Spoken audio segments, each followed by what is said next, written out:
Hi, today we're going to be looking at how to improve your squat using BarPath. So we've got my list of videos here and I took a whole bunch today. So we're going to look at a couple starting with a front squat. So how to improve your front squat. And this is the same video that I used previously. Alright, so the athlete begins to squat there and she's going to do 5 reps. And right away you can see that her BarPath begins to change forwards and further forwards, and then she kind of stays around that area.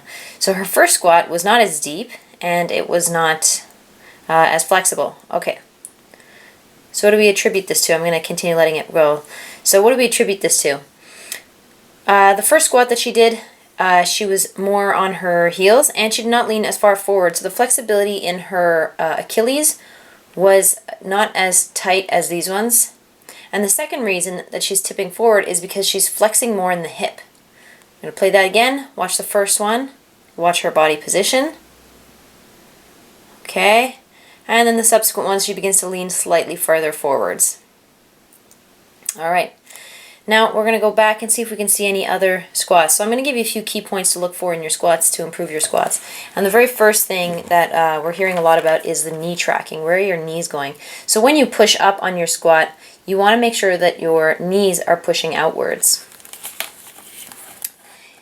This guy's going to perform a heavy loaded back squat, 265. And we can see right here, we're going to replay that again, focus on his knees. When he pushes up, his knees are going to push out. And that's going to keep the barbell moving past his sticking point. Okay, and a nice straight bar trajectory, and just in his sticking point, which is actually his back strength. So in the very, very deep position, maintaining that angle of your back so it stays as upright as possible is going to be really important to coming back up.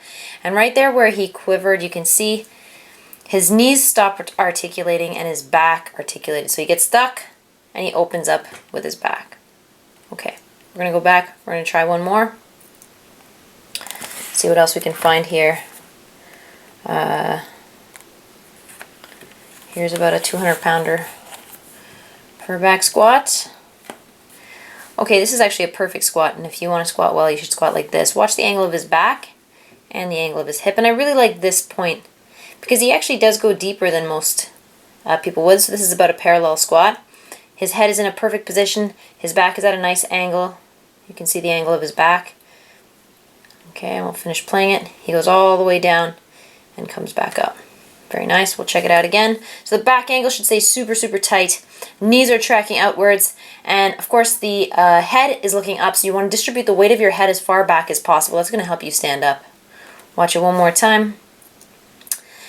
You want to have your head far back as possible so that you are looking up, so that the weight of your head is over your heels as opposed to over your toes. So any amount of weight that you can keep behind you over your heels is ideal. So you can see that he stood up so easily with that, and you can see the upwards bar trajectory is straight and it's actually up and then going backwards a little bbit.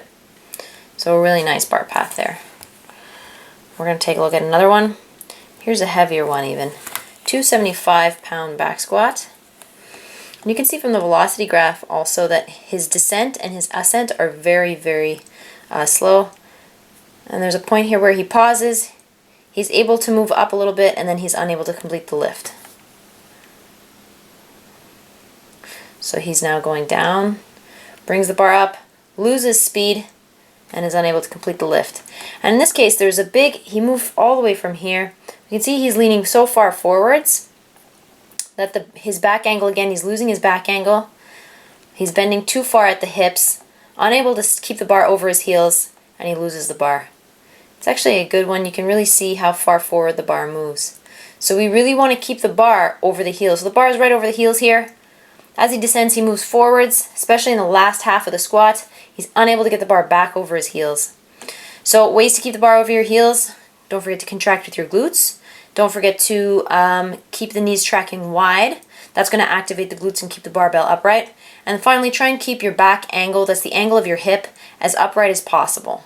So the core is going to play a big role in this, as is your posterior chain strength. So don't forget to pair up your squats with some solid straight leg deadlifts. And that's how you can improve your squat using BarSense.